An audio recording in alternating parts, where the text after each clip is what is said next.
As Afghanistan continues its long wait for results, allegations of fraud continue to mount. At a news conference, the man considered Hamid Karzai's main challenger said there may have been thousands of violations which could affect the outcome. My focus today is on the big fraud, yes?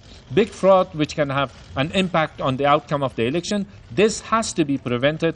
That is critical for the survival of the process. He also named names, pointing the finger at this man, Azizullah Ludin, the head of the Independent Election Commission, who he claimed was far from independent. The president of the Election Commission, he is working for the incumbent. He is like the commander-in-chief of the commission rather than a commissioner himself.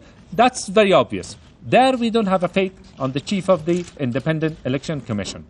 Hamid Karzai's campaign spokesman says such claims are irresponsible. It's absolutely irresponsible to go to media with all these kind of accusations where there is actually a legal mechanism as to how to address it.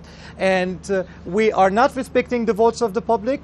This is not respecting it. This is not respecting the mechanism. And obviously, if you're just telling people that the head of the commission himself is involved in the fraud, then you're absolutely invalidating the process as a whole.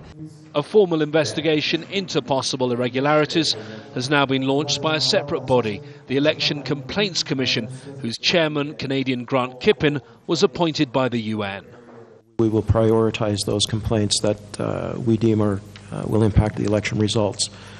And that, whether it's ballot box stuffing or tampering or interference, etc., we will be doing that. Behind the scenes, a number of presidential candidates are said to be talking about possible deals.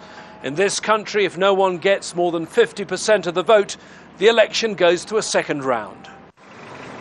This man, presidential candidate and anti-corruption MP Ramazan Bashadost, could be a key figure. He came third in recent opinion polls.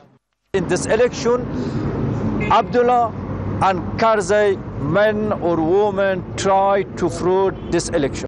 The current president was invited to a meal with all the candidates, but none of the other major contenders, including Abdullah, attended. The idea was to promote harmony between the candidates. There's not much of that around. James Bays, Al Jazeera, Kabul.